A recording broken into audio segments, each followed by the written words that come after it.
Cube Radio. Une autre vision de l'actualité. Cube Radio.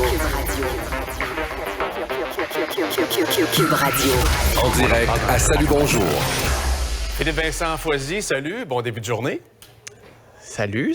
Philippe Vincent, hier, Georges Potier a annoncé qu'il nous quittera le 15 juin prochain.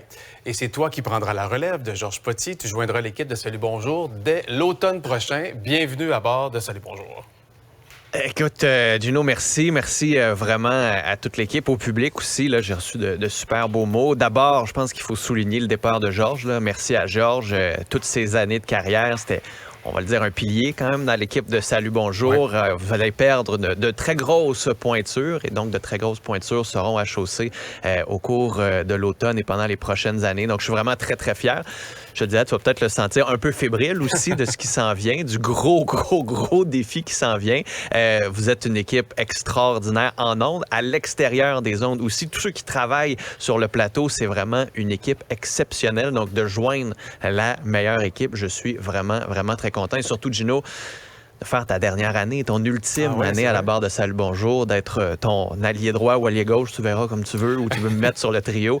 Mais je suis vraiment très fier et très content. Là. Parfait.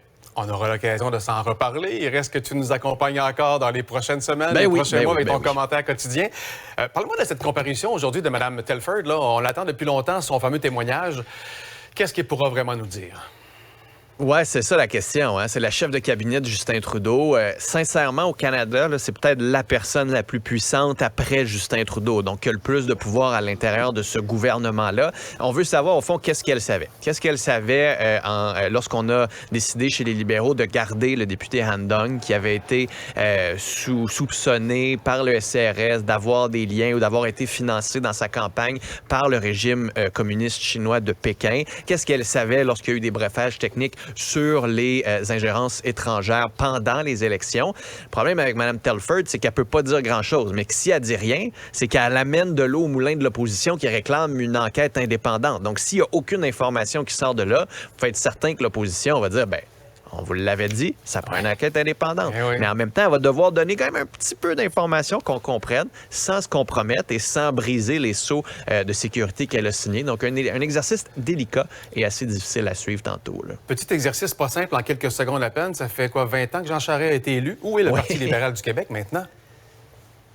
Écoute, au sous-sol en ce moment, c'est pas facile pour eux. On a de la difficulté même à recruter de possibles aspirants-chefs. On a vu quelques noms commencer à circuler. Là, aucune grande surprise. Marc Tanguay, Monsef Déragi, André Fortin, peut-être Joël Lightbound, qui est député libéral fédéral, et Fred Beauchemin, un nouveau venu qui semble être intéressé, qui a de l'ambition, qui place ses pions comme il faut ces temps-ci. Ça va être tout un défi pour eux. Mais pour ceux qui disent, ils sont pas connus, ils sont plates, on sait pas c'est qui, souvenez-vous que Paul Saint-Pierre Plamondon, il y a pas longtemps, c'était Pierre-Paul Saint-Paul, puis on ne le savait plus.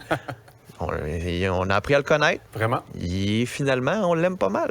Oui. Merci, Philippe Vincent. Bon week-end à toi. Cube Radio.